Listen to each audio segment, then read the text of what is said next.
Muy buenas tardes a todos nuestros seguidores a través de El Punzón, periodismo de investigación.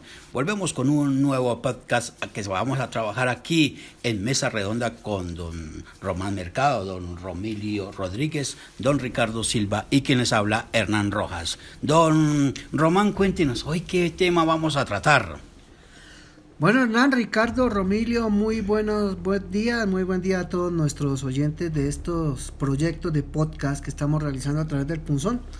Hace unos días hubo un tema que fue de impacto, yo me atrevería a decir que nacional, puesto que esto genera ciertos odios y ciertos amores, y es el tema de Occidente de Boyacá. Hoy vamos a hacer como una especie de reseña histórica para ver el problema, o no el problema, sino esta situación desde la raíz, y vamos a tener una charla que espero les guste. Buenas tardes a todos los amigos, a todos nuestros seguidores en las redes sociales. Un saludo para todos ustedes de verdad. Ricardo, Hernán, Román, muy buenas. Bienvenidos a este podcast, que ese tema pues tan importante que se va a tocar, y como ya lo ha comentado Román, pues es de primera mano.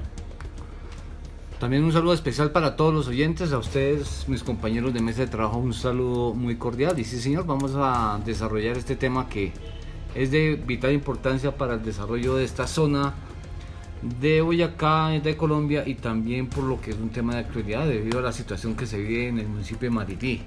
Sí, señor. Señores, entonces, sin más preámbulo, damos el inicio a este podcast de El Punzón.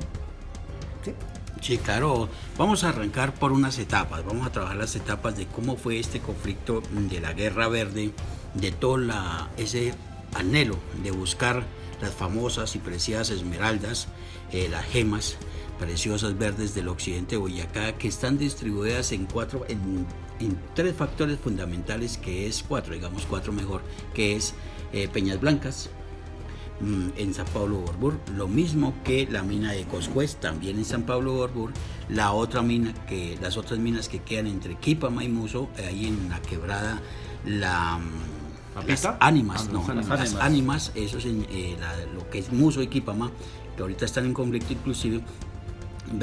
Y nos trasladamos al otro sector, que es el sector de Zulia, que queda en el municipio de Maripí. Estos cuatro sectores del occidente de Boyacá, sin olvidar lo que es al oriente de Boyacá, el otro sector minero, ¿no?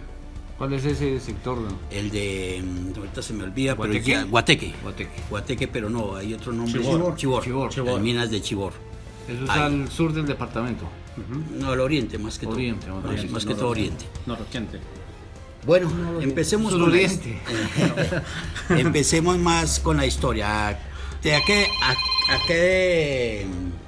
época llaman los oyentes? Sí, un saludo muy especial. Muchas gracias.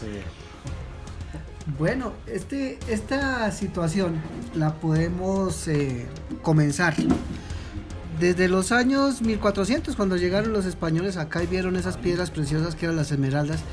Y los españoles se convirtieron precisamente en los mercaderes de las esmeraldas a nivel mundial.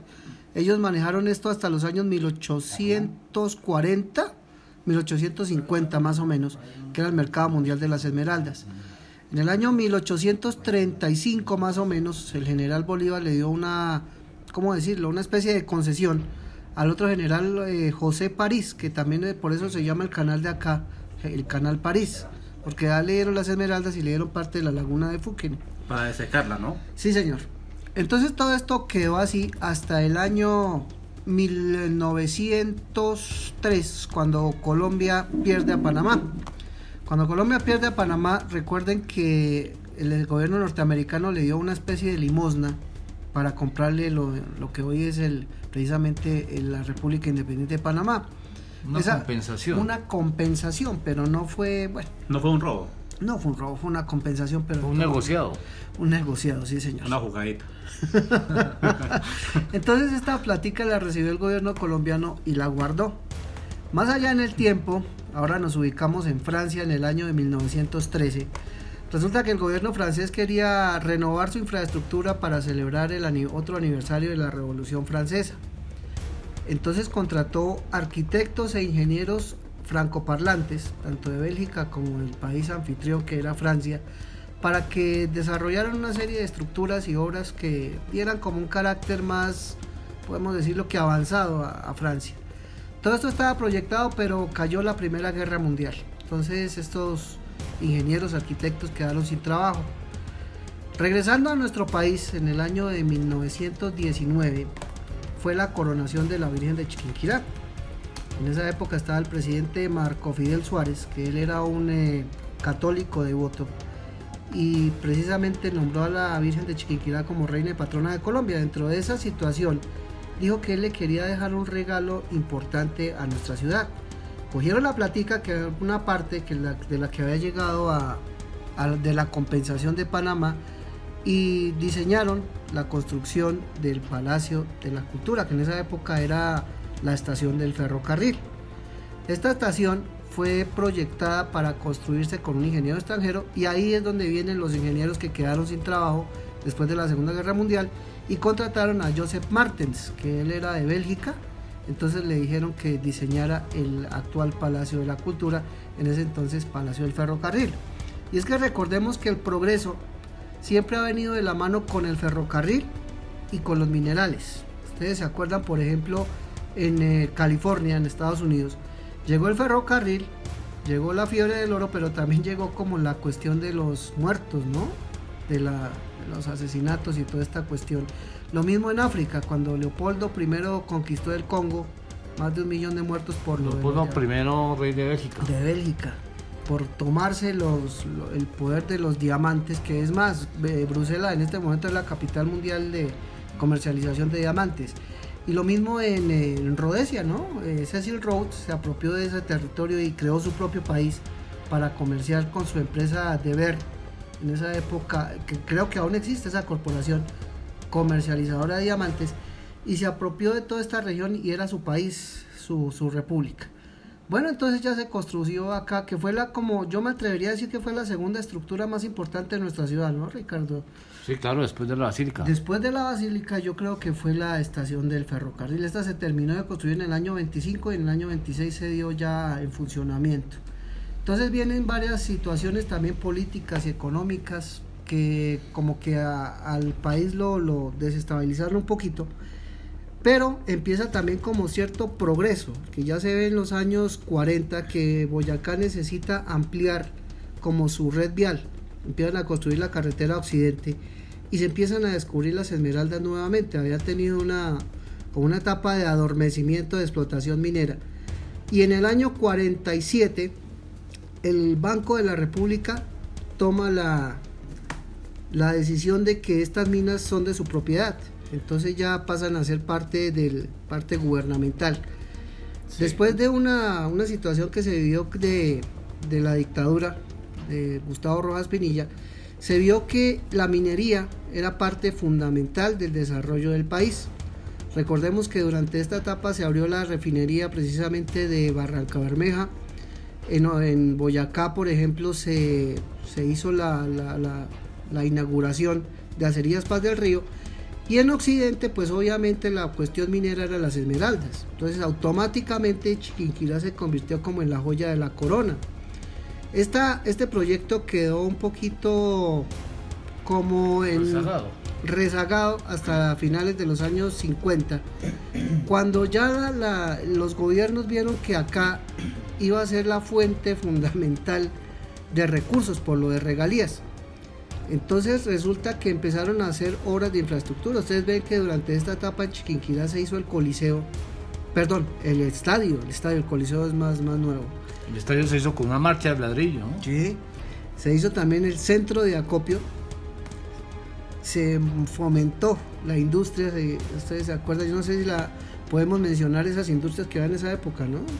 Estaba por ejemplo Gaseosas Chiquinquirá, estaba Prodelvo, estaba Lácteos del Saravita, bueno, una cantidad. El Ministerio de Obras Públicas tenía su sede acá, podemos decir, una filial. Una filial, sí, una sede que era la zona de carreteras. Entonces Chiquinquirá era precisamente una joyita de la corona.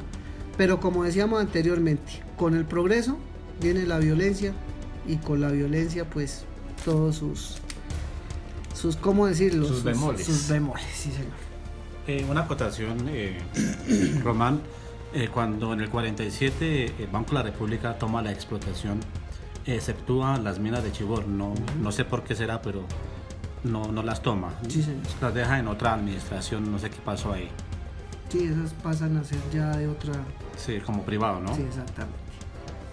Bueno, ahí empieza todo también, ¿no? Empiezan a aparecer en el año de 1960, aparece la primer mina que es la famosa, bueno, ya estaba Puerto Arturo, ya está estos sectores, pero aparece la famosa mina Peñas Blancas, o sea, la década de 1960. La descubren. La descubren, sí señor. Y ahí aparece un señor de apellido Orejuela, ¿no? Sí, Pablo Emilio. pero, digamos, las minas de Peñas Blancas, el primero que la descubrió fue don Juvencio, ¿cierto? Y el hijo Aristides.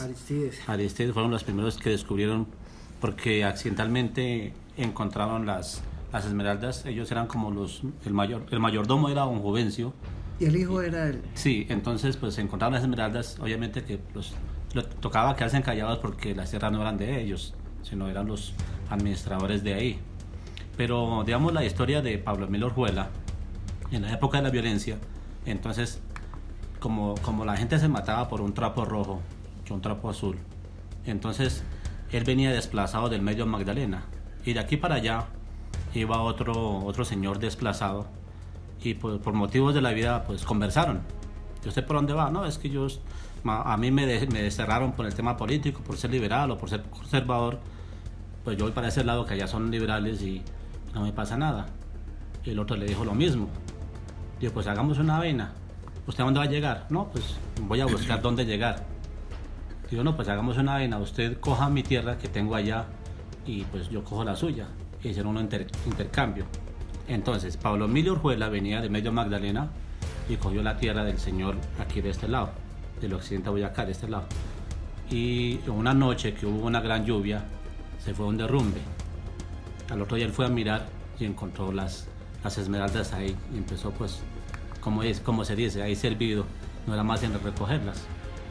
De ahí en adelante pues él consiguió mucha plata obviamente por el tema de las esmeraldas, con otros socios se volvieron planteros y también pues empezaron a comprar esmeraldas de otras personas que las encontraban, ellos pues estaban al tanto para comprarlas. Sí, pero también usted, Romilio, se acuerda la situación que ocurrió con don Juvencio y el hijo con el sacerdote, ¿no? Bueno, ¿Nos cuenta? No, sí, pues ellos encontraron las esmeraldas y como no sabían el valor de ellas, el que más sabía era el padre, no recuerdo, se me escapa el nombre, se fueron allá a San Martín, era el corregimiento de San Martín, allá va la esmeralda y el padre pues a lo que la vio pues casi grita de la emoción, pero entonces le dijo, no, pues no es tan fina y no cuesta mayor cosa, más sin embargo le dio 20.000 pesos por ello. Y esa tarde pues Juvencio se fue a tomar y se encontró con un amigo que trabajaba para Pablo Emilio Orjuela y él le contó el secreto. Porque el curita le dijo que se estuvieran callados. Sí, ¿no? que quedan callados porque él quería pues negociar el tema de la esmeralda. Bueno, ¿y el cura siguió ejerciendo o se retiró? Los amenazó que si no le vendían las esmeraldas los iba a excomulgar, ¿no? Lo hacía excomulgar y todo eso y que los hacía castigar de, ¿cómo es? La policía civil, Sí. una vaina así que había para juzgar. Parece que le enviaba castigo divino. Mire que justo en ese tiempo cuando llegaron estas dos personas llevando las esmeraldas en su inocencia, para ese tiempo también el cura estaba encubriendo a un paramilitar, a un bandido, a un cuatrero o como usted lo quisieran denominar, en ese mismo sitio. El famoso señor... ¿El Gaso?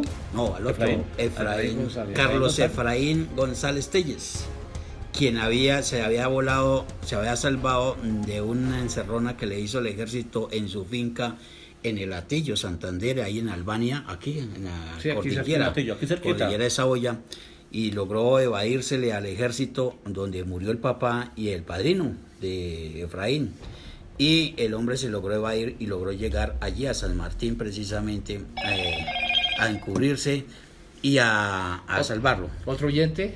Otro oyente. Otra llamada. Muchas gracias por Entonces, por esos mensajes. Efraín González llega en 1960 a San Martín, allá a encubrirse. Pero entonces él no se convierte en esmeraldero, sino en el guardaespaldas de Pablo Emilio Orjuela. Orjuela, claro. y empiezan a matar gente, y para la gente que llegaba a meterse a las malas a este corte de esmeraldas ahí en Peñas Blancas. O sea, los atendía...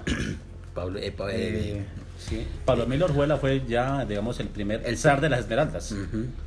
quien fue asesinado como en el año 62-63 en Bogotá, allá en el famoso barrio Santa Isabel o Veraguas.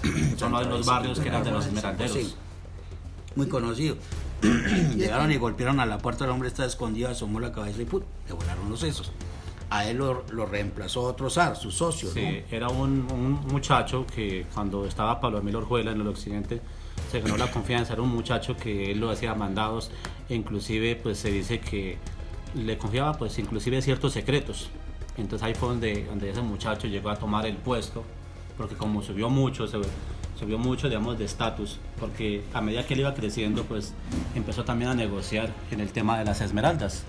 Porque Sí, ya Pablo Emilio, pues me imagino que lo metió como socio, porque era de confianza y tenía pues los mayores secretos.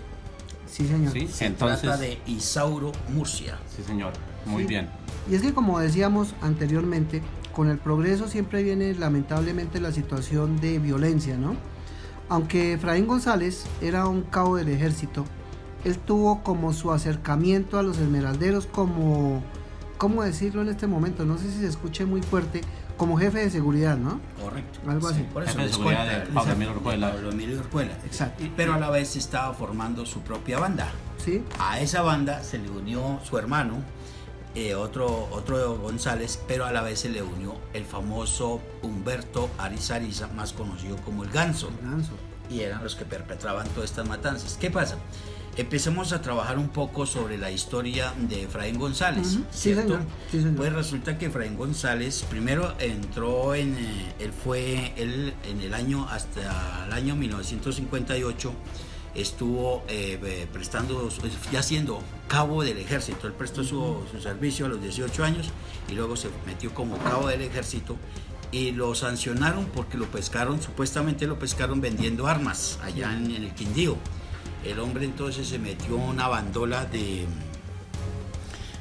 conservadores que estaban matando gente allá, pero de allá lo desterraron. Y él vino a refugiarse en Puente Nacional Jesús María y Albania, que era su corredor. Y entonces resulta que el ejército ya lo tenía fichado, seguido, y fue y lo cogieron ahí en el Hatillo y hubo la matanza. El hombre lo logró volar. A propósito, que ahí hay una anécdota, ¿no? Que lo llamaron el famoso gato, ¿no? Sí, según cuenta la historia y el mito, porque pues de ahí es donde nace el mito de que Efraín González se convertía en animales, que en troncos, que en palmeras, bueno. Le salió llamaban tanto. el siete colores, es decir, el camaleón. Entonces, no sé, pues eso también fue en el Hatillo, en la hacienda Matarredonda.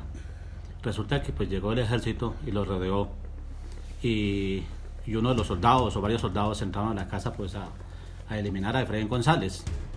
Y pues él logró, me imagino que matar a los soldados y vestirse rápidamente con el camuflado del ejército. Y entonces en ese tiroteo pues había un gato ahí. El gato salió por el zarzo al tejado y Efraín González salió y el gato saltó y él dijo: dispárenle que hay un Efraín, denle plomo, dispárenle. Y de ahí nació el mito de que Efraín González se convertía en gato. Ahora, él mismo lo creó. sí, claro.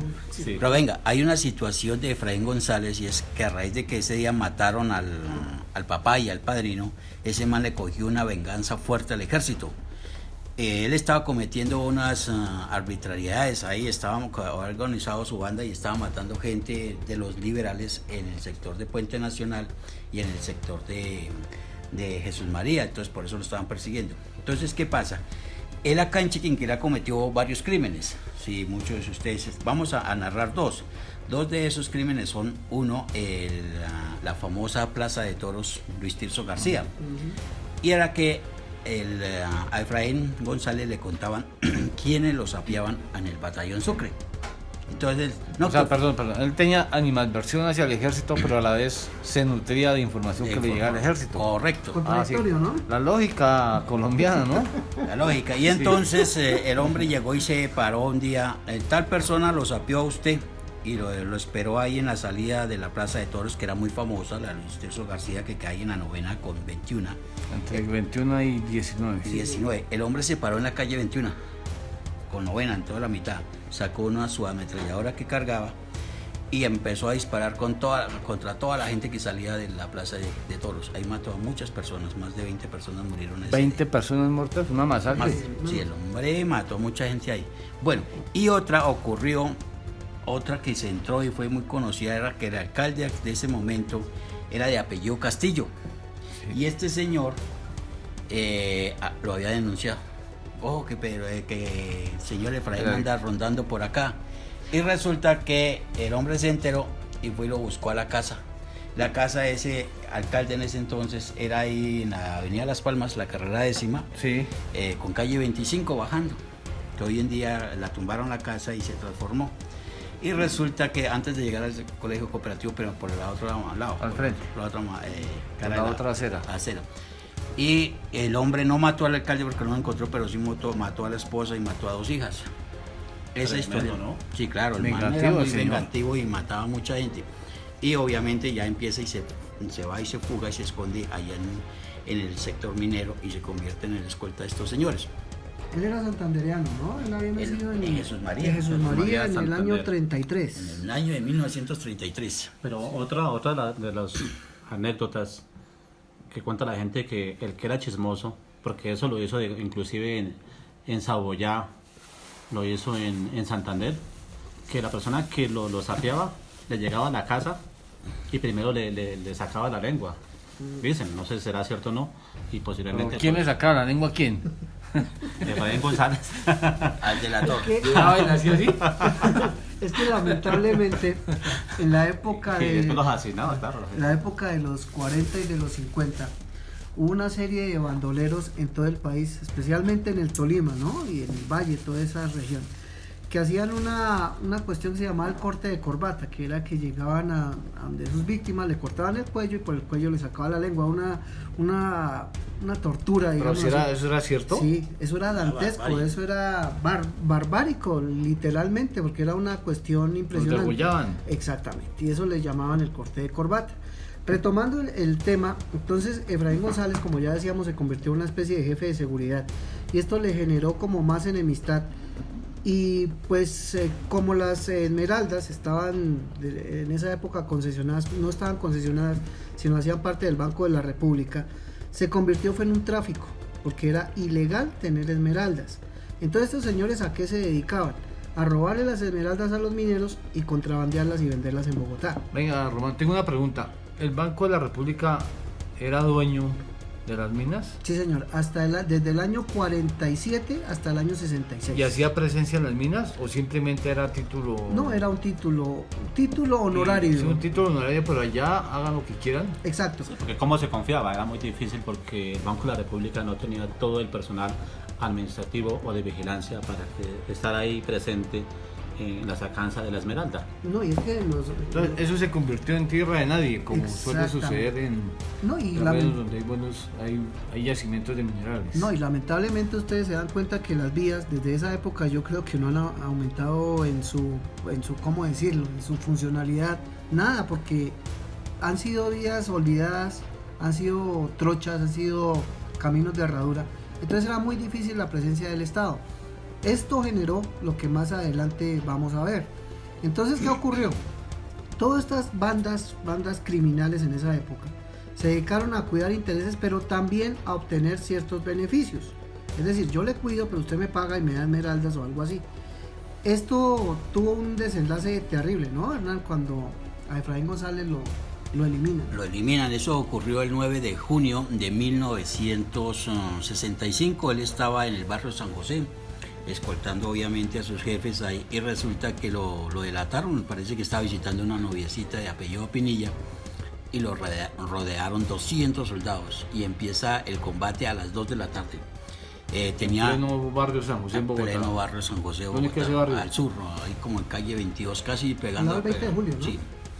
Y resulta que al atacar el combate, Efraín tenía una subametralladora con 1000 tiros.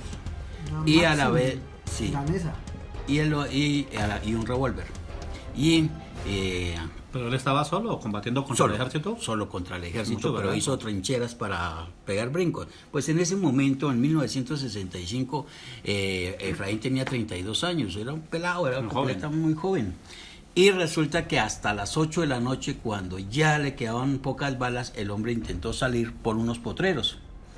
Y al momento de cruzarse por una cerca, se enredó y lo vio un soldado. Fue a quitarle, a atracar, a asaltar el soldado, y el soldado le pegó un culatazo y a la vez le pegó 3 tiros, uno de ellos mortal. O sea, lo golpeó para poderlo rematar. Pero se dice que el comando o el pelotón que estuvo allá para rodearlo estaba comandado por el que conocemos como el general Bedoya. Harold Bedoya Pizarro. Harold Bedoya. En ese entonces pues era como teniente. Era teniente. Y el comandante del batallón era un general, en esa época era un coronel que llegó después a general de apellido Matallana, que se hizo famoso en el año 88 por convertirse en el primer militar que se convirtió, como la casi redundancia, en militante del M-19. Él hizo un pacto como de amigos con Carlos Pizarro y se convirtió en militante del M-19, ya fallecieron ambos. Entonces, después de que ya muere Efraín González, vino como una tensa calma, y en Estados Unidos ocurrió otra situación.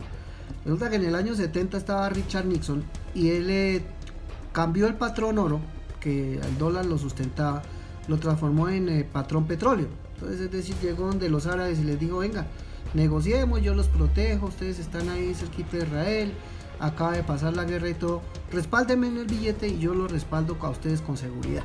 Entonces, desde ese momento se convirtieron en los petrodólares. Entonces, ¿qué pasó?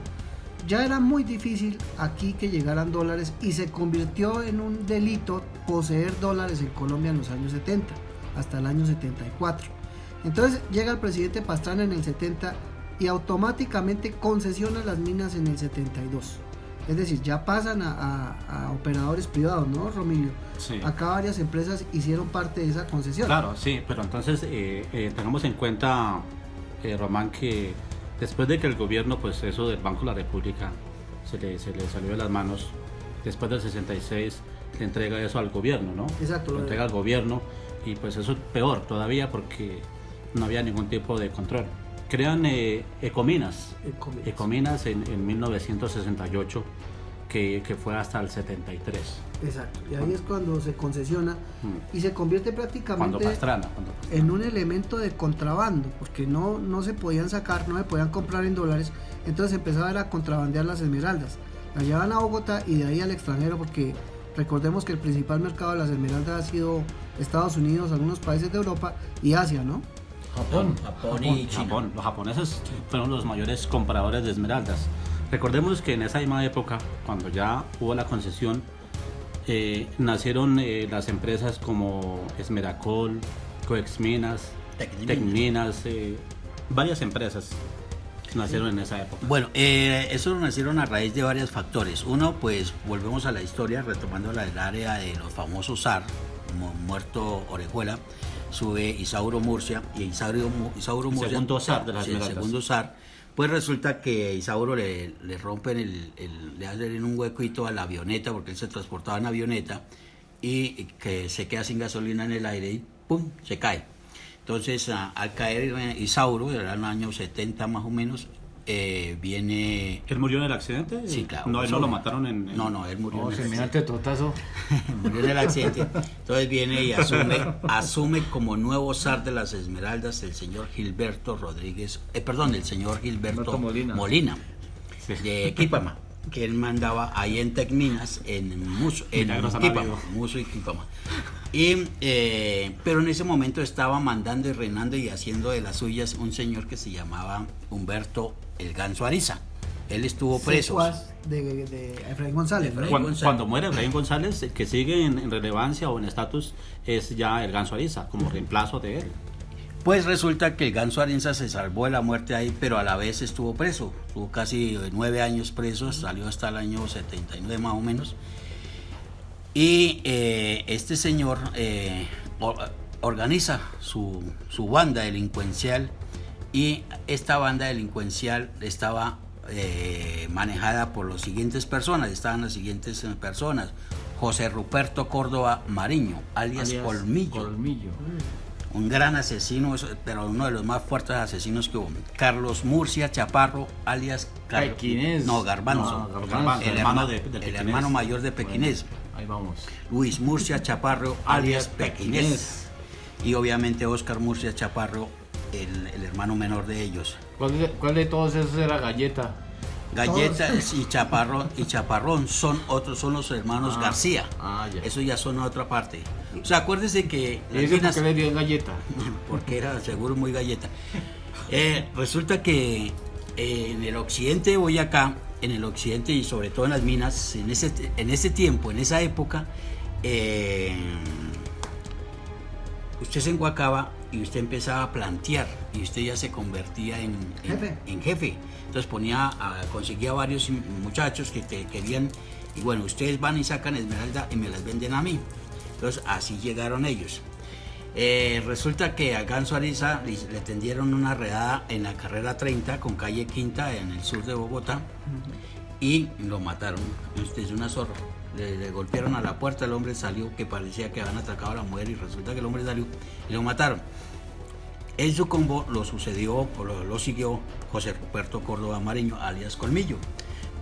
Y Colmillo con los señores Murcia Chaparro, pues instauraron su gran vendetta ahí en el famoso sitio de los Micos, que era un sitio muy difícil de pasar. Si usted pasaba vivo, pues regresaba muerto, así por el mismo estilo. La quebrada de los Micos, o la curva de los Micos, ¿no? Sí, era un sitio ahí entre la mina Peñas Blancas y San Martín, en un sitio ahí conocido. Bueno, a este señor también lo mataron en la década hacia el año 84, 85, lo mismo que el señor Garbanzo. Pero esta banda tenía un modus operandi, ¿no? Que iban a la zona esmeraldera, vendían las esmeraldas mejor, se devolvían y en la carretera esperaban a los compradores, los asesinaban, se quedaban con las esmeraldas y con la plata, ¿no? Correcto. Así era el sitio, ya no podía hacer. Esa práctica como que todavía la utilizan. La utilizan, claro. Que sí. Bueno, durante toda la guerra siempre fue una guerra de distrae. Venga, una pregunta, ¿qué es cierto que la gente que se enguacaba así los mataban Si no se la vendía a los patrones, lo mataban. ¿Pero había respeto por la gente que se enguacaba? No, porque era muy difícil si no pertenecía a uno de los clanes, a uno de los patrones. O sea, cualquier guaquero... Ya más adelante le cuento la historia de un amigo acá del Versalles, alias Mincho. Sí. Él se enguacó así y le tocó salir caminando desde allá, desde Coscuez hasta Chiquinquirá, caminando por la montaña, porque allá no salían los hombres. Bueno, resulta que ya a Colmillo lo mataron también en Bogotá, lo mismo a Garbanzo, y pues queda Pequinés, pero Pequinés ya para esos años ya estaban en el proceso de paz porque el mismo Ganso Ariza estaban buscando llegar a un acuerdo entre las minas de Muso y las minas de... porque era que los señores también de Muso, el señor Carranza y el señor Gilberto Molina, se querían apropiar de la mina de Coscuez que había aparecido, estaba produciendo mucha esmeralda. Entonces buscaron las estrategias y gracias al gobierno se la entregaron. Para el año de 1989 viene la gran desgracia. Eso viene a raíz de que el señor Gonzalo Rodríguez Gacha llegó al sector minero para buscar formas de primero salir y sacar coca de Pacho hacia Puerto Boyacá, 1, y 2, apoderarse de las minas, y 3, empezar a sembrar coca en el occidente de Boyacá, cosa que supuestamente, de acuerdo a las historiales, el señor Gilberto Molina no aceptó. Por lo tanto, el día de sus cumpleaños, el 27 de febrero de 1989, junto a sus 18 hombres, un escuadrón de más de 50 hombres disfrazados de soldados, pues obviamente eran paramilitares, llegaron y masacraron a Gilberto Molina en Sasaima, en su finca de Sasaima. ¿Cuánta gente murió ahí? 19. A todos los mataron. 18 escoltas y él. A todos los obligaron, los redujeron, pensando que ellos eran militares. Y ya después de que los tenían arrodillados, a todos les dieron tiro de gracia. Pero curioso que haya sido precisamente sus cumpleaños, ¿no? Es que lo estaba celebrando. Y otra curiosidad, que las fincas, ahí él tenía un búnker de seguridad. Y las fincas, una se llamaba El Paraíso y la otra La Fortaleza. Entonces, mire cómo son las cosas. Pero ¿no? le violaron la fortaleza. Pero Sí. retrocediendo un poquito en el tiempo también, cuando Gilberto Molina frecuentaba un café en el centro de Bogotá, había un muchacho que era el mesero de ese café. Resulta que Gilberto Molina le fue dando confianza a este muchacho Adivine y quién lo era. fue metiendo al negocio. Y resulta que este muchacho era Gonzalo Rodríguez Gacha, alias el mexicano. Entonces prácticamente él mató a su mecenas, por decirlo de alguna su jefe, manera, a su jefe. Al que le dio la mano. ¿A su mecenas o a su mesero? El mesero mató a su mecenas. Entonces, ¿qué ocurre? En el año 75 ya hubo varios conatos de que personas ajenas se quisieran quedar con el negocio de las esmeraldas. Recordemos que vino una bonanza cafetera, pero escondidita vino una bonanza marimbera, que era cuando se sembraba la marihuana en la parte norte del país. Varios de esos, comillas, inversionistas, comillas, de la costa atlántica, intentaron quedarse con el negocio de las esmeraldas, no pudieron. Eso también generó en varios conflictos, en varias luchas, pugnas por quedarse con ese negocio. Pero obviamente los jefes que existían en esa época acá en Occidente no dejaron entrar a personas ajenas. Esto fue lo que le ocurrió a Gacha, aunque ya vienen otras situaciones un tanto turbias y oscuras, que fue que la esmeralda no era la base fundamental del negocio, sino eran las sustancias alucinógenas. La pasta de coca. Sí, señor. Bueno, en 1989 muere el señor Gilberto Molina, lo sigue en el mando el señor Víctor Manuel Carranza Niño, y que viene pues de otro lado, pero el hombre ya estaba muy metido en esto de las esmeraldas. Él nació en Guateque y sus primeros inicios en la guaquería fue en Chivor, que siendo muy niño, inclusive para otra anécdota, que estuvo el presidente, no recuerdo el nombre, que la esposa Mariano era Ospina. eso, y doña Berta. Doña Berta. Y doña Berta pues conoció a ese niño y fue, digamos, el primer toque con el poder que tuvo Víctor Carranza. Una situación que siempre los presidentes han sido colaboradores de algunos héroes, ¿no? Por ejemplo, cuando una situación para comentar aquí, extra tema. Cuando una vez se inauguraron los ferries por el río Magdalena, estaba Laureano Gómez, y en esos ferries cantaba un muchacho.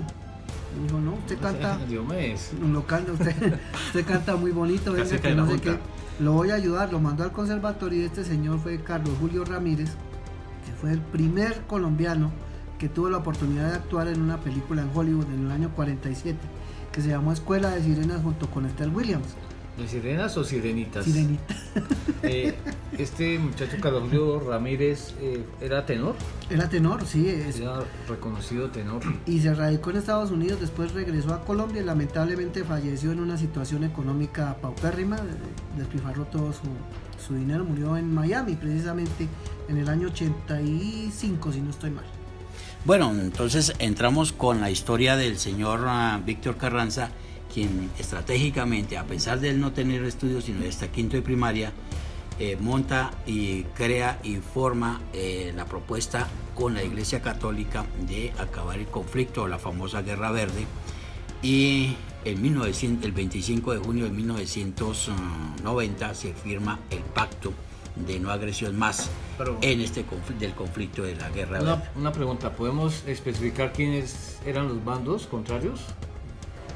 Bueno, estaba por un lado el grupo de Luis Murcia Chaparro, Sí. que fue el que quedó después de Colmillo y Garbanzo. Sí. Entonces Luis Murcia Chaparro fue el que quedó líder de ese grupo, y por el otro lado estaba pues obviamente don Víctor Carranza. Estaban ahí. Todavía hasta ahora se estaba asomando el señor, ya tenía poder, ¿no? Pero ya estaba asomando el señor Pedronel Rincón Castillo, quien fue el sucesor de Colmillo.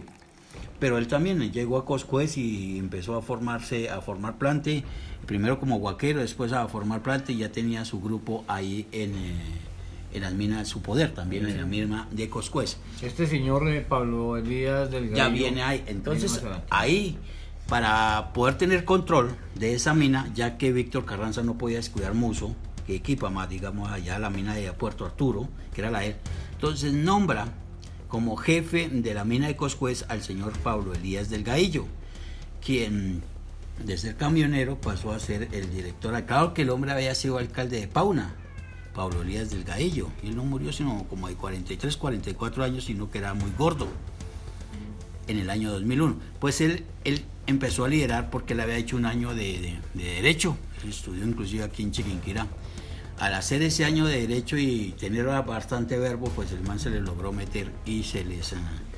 Víctor Carranza lo puso y lo nombró ahí, y era lo que dijera el señor Pablo Elías, tanto en Santa Bárbara como en el sitio, como en el municipio de Otanche. Sí, y es que, volviendo un poquito atrás en la línea del tiempo, en los años finales de los 70, principios de los 80, se volvió muy popular un negocio que ahorita yo creo que es constante en todas estas situaciones que son negocios ilícitos, y fue el lavado de dinero, ¿no?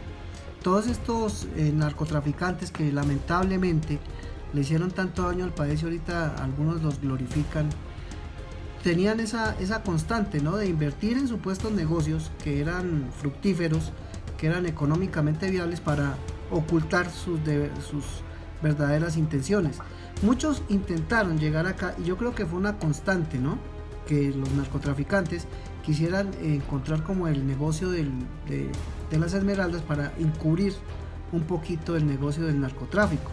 Eso fue lo que hizo Gacha, ¿no?, tratar de quedarse con la situación del occidente para lavar un poquito de dinero y decir que estaba ejerciendo una actividad lícita.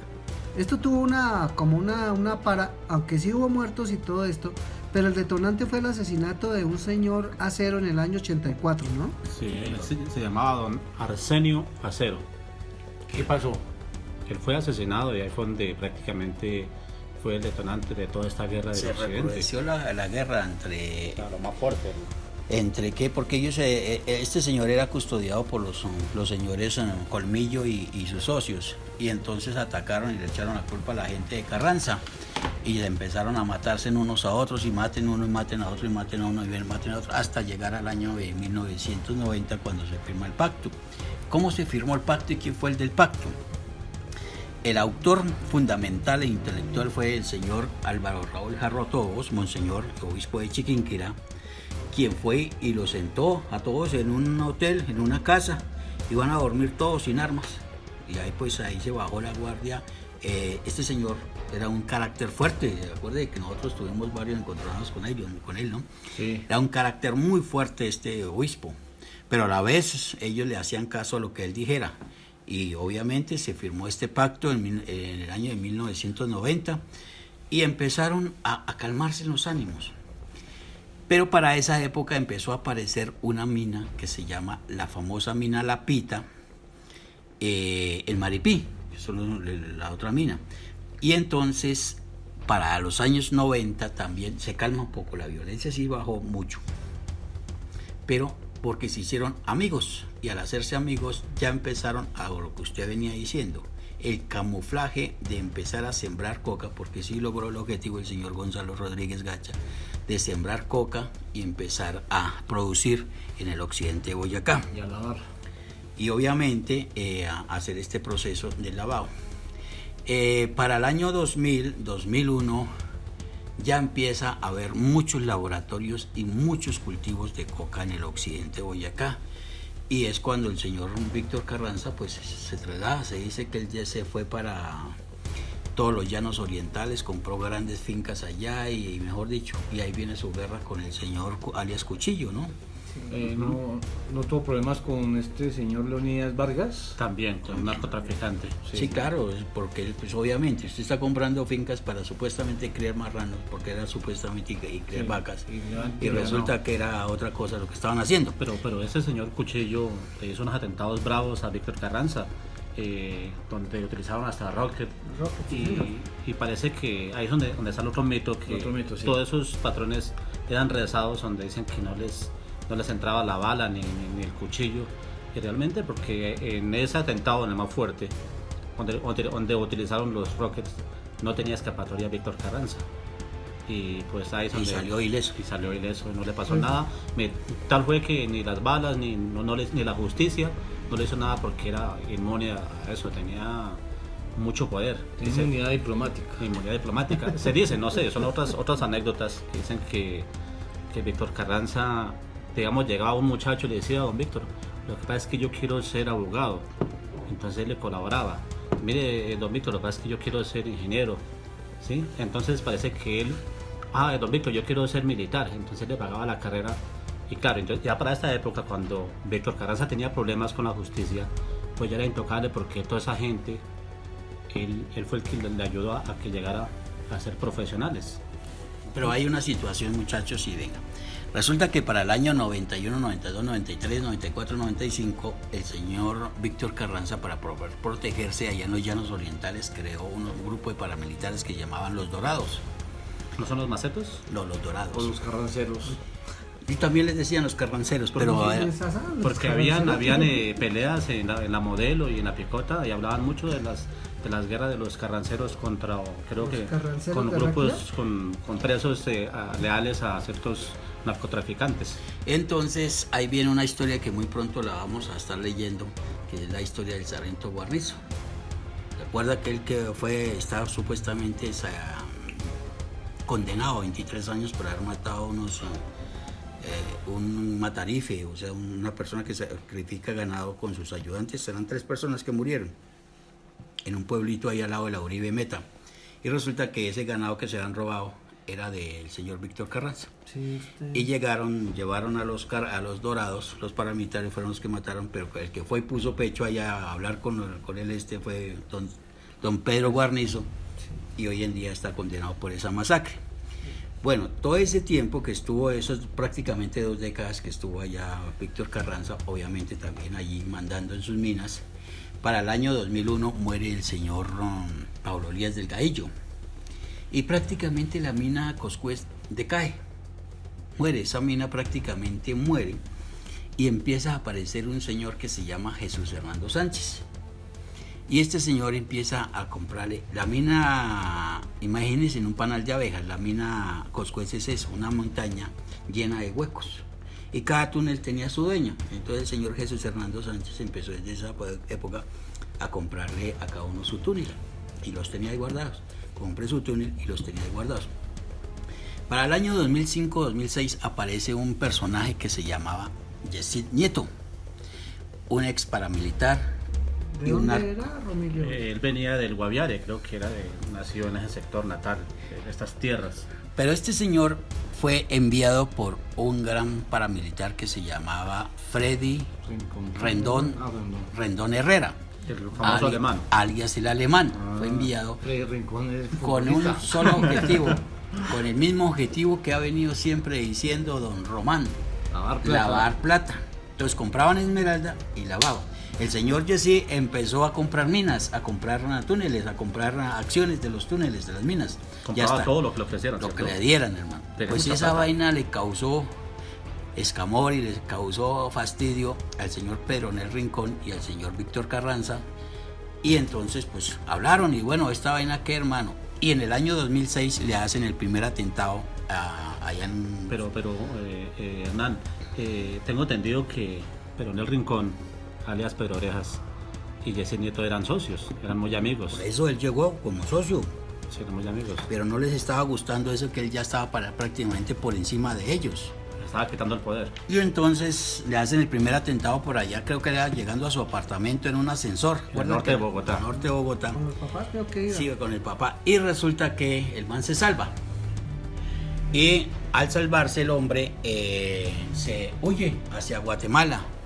Pero en el año siguiente, el 17 de septiembre de 2007, en Guatemala, fue asesinado.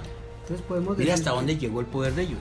Pero fueron, lo buscaron. Pero es verdad lo que la mataron. esposa o la señora con la que vivía fue comprada y prácticamente ella lo entregó para que lo mataran. Porque ¿cómo iban a saber que estaba allá escondido? ¿Vieron el beso de Judas? un caso similar al que le ocurrió en los 80 a Enrique Parejo González, ¿no? Sí.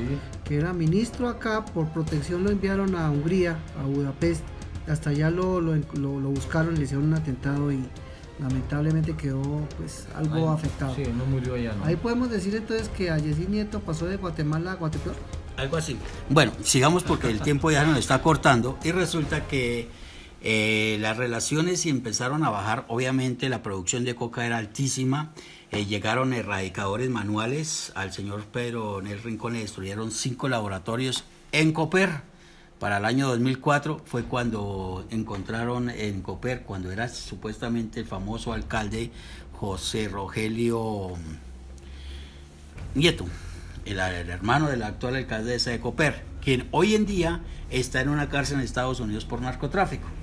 Bueno, resulta... Lo mismo que Peronel y Horacio. Entonces ya las cosas empezaron un poquito como a extenderse y ya había tomado mucho poder Pedro Nel Rincón, mucho poder, porque ese señor tenía mucho poder. Llega al año 2012 y se presenta un hecho que no le gustó a Víctor Carranza, y es que él, en Maripí habían 2 minas pegadas, o 2 cortes, que era el famoso corte de la mina La Pita y la mina Consorcio, y resulta que parece que fue que los empleados de La Pita se le metieron al consorcio y empezaron a sacar esmeralda sin el permiso de Víctor Carranza. Hubo una discusión entre ellos y Víctor nombró de administradora a una señora que se llamaba Mercedes Chaparro. Sí, Era una señora muy fuerte, de un carácter fuerte y todo. Pues Mercedes fue y le cantó la tabla al señor Pedro Nel, y en el año 2012, a mediados, más o menos en junio y julio, ella salía de la mina y se vino para Muso, que yo vivía en Muso. De Maripí a Muso la interceptaron paramilitares con fusiles, la bajaron. Ella le dijo: no me hagan nada, no maten a mi hijo, no maten a la escolta, déjenlos ir, que yo sé que ustedes vienen por mí, y la mataron. Ese hecho generó una discordia y empezaron a matarle seguidores a Pedro Orejas y a Víctor Carranza entre ellos mismos, porque Víctor Carranza sabía que había sido Pedro Orejas el que le había mandado matar a esta señora, obviamente sin los testigos. Llegado a esta situación, en el año 2013 ya estaba muy enfermo Víctor Carranza, a sus 77 años, ¿lo hemos dicho? 77, sí. Estaba muy enfermo y el 4 de abril fallece en Bogotá en el hospital por deficiencia renal, por los pulmones, que estaba muy mal de los pulmones, y el cáncer de la próstata. Él había estado preso en el 98. Sí, en el año 98 a 2001 por temas de los paramilitares. Sí. Lo capturaron en una casa finca ahí afuera, a las afueras de Bogotá. Sí, señor. Y ahora pues se presenta esta situación, ¿no? Que afortunadamente ya salió bien, podemos decir que bien librada, ¿no? Salió, pues el diálogo fue el que triunfó. Yo creo que aquí en adelante solo se va a respirar paz, ¿no? Bueno, pero viene una situación. Muerto Víctor Carranza, había que colocar un zar. Sí, hay que colocar un líder. Un nuevo líder. Así no podemos Víctor andar. fue el cuarto zar de las Esmeraldas. Cuarto zar. Pues resulta que el que lo sucedía, o sea, el siguiente era Luis Murcia Chaparro, alias Pequinés. Murió. Pero él estaba escondido, porque él sabía que lo querían matar. Entonces, él estaba escondido en una finca en Arbeláez, Cundinamarca. Un año después, fue asesinado por los mismos escoltas. Dicen que por los mismos, porque él tenía escoltas. Escoltas propios y escolta del Estado. La policía también tenía escolta. Y el día que lo mataron, precisamente como cosa rara, el escolta de la policía estaba como a 3 kilómetros. El 12 de septiembre de 2014. Pero ese 2013 tiene una connotación muy fuerte. Le sucede lo que le sucede. Muere Víctor Carranza y estaban peleando a ver quién dejaban de zar. Y el 9 de noviembre de 2013 ocurre un hecho fundamental y una desgracia tenaz que abre muchas puertas. Se le cae la granada al hijo de Pedro Orejas cuando estaban celebrando los cumpleaños de Pauna en Pauna, y en ese hecho... Y hubo también reinado, era el reinado campesino. Sí, claro, todo lo de las festividades. Y estaban ahí. Y entonces ahí, de esas 4, porque estaba un muchacho, una muchacha, un niño de meses, De brazos. y estaba Pedro Orejas. De los 3 adultos y el niño murieron. Los 2, papá y mamá y el niño murieron. En el instante, el hijo quedó bastante grave, muy herido. Y Pedro Orejas, lo que estaba diciendo aquí el señor de los famosos Mitos. rezos diabólicos, el señor solo recibió una esquirla. Hernán, también murió otro muchacho, el que supuestamente había atentado contra... A un muchacho que salió corriendo. Un muchacho moreno. Dicen que en ese momento se fue la luz y los escoltas empezaron a disparar. Sí, Dicen no sé que los por qué. muertos no fueron por reacción de la granada, sino por disparos de los escoltas de Pedro Orejas. Y el niño de Arazos, dicen, a mí no me consta que fue muerto por ese por las joven, balas. ese joven que supuestamente fue el autor material, la gente comentaba que él trabajaba en la carretera. Pero eso no fue atentado. No, fue No. que se le cayó una Sí, granada. pero la están granada. jugando. Sí, Están un jugando accidente. con la granada. Aunque ellos alegan que fue un atentado y habían para acusado justificar. habían acusado a Oscar Murcia, que era el autor. Oscar Pero- Murcia era el hermano menor de Luis Murcia Chaparro y de los otros. Bueno, y entonces meses después muere el hijo en enero del año siguiente, 2014, muere el hijo de Pedro Orejas, no aguantó las heridas y murió. Único hijo del hogar, ¿no? Con la señora Mercedes Salazar. Pedro Orejas, eso ocurrió en noviembre, más o menos a mediados de diciembre. Pedro Orejas es capturado en su finca, Allá en Maripí. el Maripí, ya estaba con su y resulta que acusado por la muerte de un muchacho de apellido Pinilla, y quien era escolta de Maximiliano Cañón, un amigo y enemigo a la vez de Pedro Orejas, porque pues hubo un negocio mal de esmeraldas. Ese señor Pinilla era concejal, había sido concejal de... Era el hermano. Ah, el hermano. Y lo mató ahí en Pauna, y por esa razón Pedro Orejas fue sentenciado y fue traído llevado a la cárcel a Picota, a la cárcel de Ibagué primero, que A la inclusive Picaleña. Picaleña. ¿No estuvo primero en Cómbita, no? No, estuvo allá y luego lo trajeron para Cómbita, Porque pero yo- nuevamente lo llevaron para Picaleña. Porque dijeron que no lo dejaban en Cómbita porque ahí estaba su enemigo, el alemán, precisamente. Bueno, dentro de toda esta situación, un año después o 2 años después fue capturado también el señor Horacio Triana, socio socio y cuñado de Pedro Orejas, y los hermanos de Pedro Orejas, como fue Gilberto y Omar Rincón, a la vez con el mismo exalcalde de José Rogelio de Coper. Todos ellos primero el señor Horacio junto a un cuñado, a un primo, que se llama el señor González, Tiberio González, acusados de haber pagado 400 millones de pesos para haber mandado matar al señor Sánchez, Jesús Hernando Sánchez. ¿Acuerda que hubo un atentado en el 2012 allá en un centro comercial? en el centro... Como Parque La el Puñeta, sicario para enamorar. voló y uno de los jefes de escolta de ellos lo corrieron y lo alcanzaron y el hombre cantó. Entonces esos 2 señores fueron capturados por ellos. Y hoy en día está aquí pagando, pues acá en Chiquinquirá, pero está en Bogotá pagando casa por cárcel el señor González, Tiberio González, y en el año 2018 fueron extraditados a Estados Unidos Horacio Triana, Pedronel Rincón, el señor Omar Rincón, el señor Gilberto Rincón y el señor José Rogelio a Estados Unidos por narcotráfico a Estados Unidos. Y ellos tienen ahorita una condena de 19 años porque ya aceptaron cargos. Esa es toda la historia prácticamente de esto.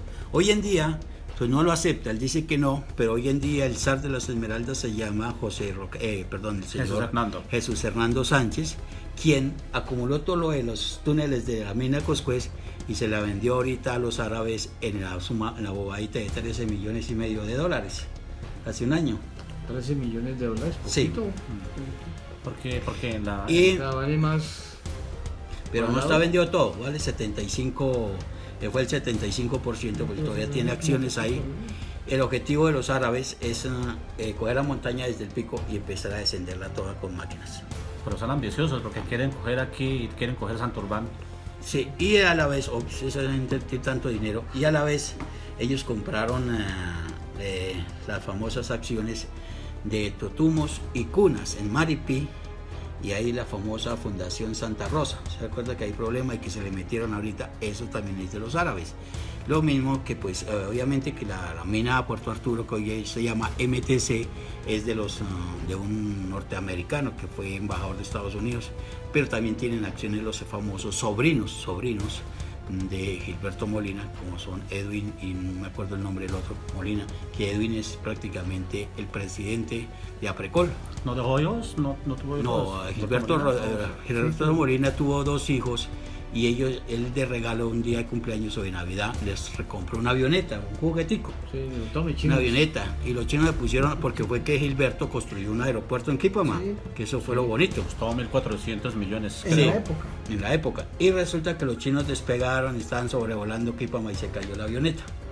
Y se murieron los hijos de don Gilberto y no dejó hijos. Por un momento me confundí porque usted me habló del Sargento Guarnizo y de la Uribe Meta y de un Matarife que pensé que estábamos en otro Pero país. estábamos hablando precisamente de... No estamos hablando de ese matarife. de los paramilitares del señor Horacio, del señor Víctor Carranza.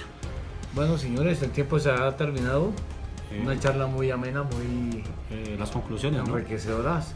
Sí, las conclusiones. Yo creo escuchamos. que una conclusión muy importante es que precisamente donde hay riqueza, encima está la pobreza, porque del occidente de Boyacá han salido las esmeraldas más costosas, que inclusive una de las gemas la tiene la reina Isabel de Inglaterra, y están incrustadas en coronas, en custodias en Europa. Entonces mire que toda esa riqueza que ha salido del occidente, hay pobreza, o sea, De nada ha servido la porque pobreza el pueblo está parada, muerto, el pueblo la está pobreza parada sobre la riqueza, y mire lo que se está viendo hoy en día. Hasta hoy creo que les dejaron por allá a los Le a están los botando vaqueros. tierra como perros, botarle Sí, las y la gente obras. corre como una estampida, como cuando uno abre una plaza de toros y entran los animales. Así pasa esa gente. Se me hace que es una falta de respeto, porque mire, allá uno Algo así ve... como el día sin IVA, el primer Sí, día sin IVA. exacto, Exactamente, sí, así es fue. una estampida, Así, una pero estampida. mejor dicho, entonces una falta de respeto, porque están jugando con el hambre de esta gente. Entonces, Conclusiones. Hernán. Una conclusión fundamental, y yo siempre he creído en eso, es que esas gemas o esas esmeraldas están malditas. Todo el que se enriquece, toda esa persona termina mal o termina muerto, en la pobreza absoluta. A tal punto que el Parque Julio Flores de Chiquinquirá, ¿sí sabe cómo lo llaman? No. El Parque Tubo. ¿Sí? ¿Por qué? Porque usted se para en una esquina y le muestran, si ve ese man que va caminando allá por el centro del parque al lado de la estatua de Julio Flores, sí, ese man tuvo mucha plata y hoy está mendigando. Y así pasa, usted se para y mucha gente le dice, ese man tuvo mucha plata, hoy en día no tiene nada. Y es precisamente porque esa plata y esas esmeraldas son malditas. Maldito. Acuérdese del conjuro de Fura y Tena, ¿no? sí, usted me hizo acordar de una película que se llama Diamantes de Sangre, que es en el África. Aquí serían las esmeraldas de sangre. Román.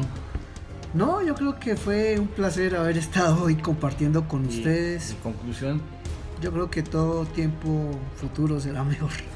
respecto al tema de las Sí, sí, gemas. señor.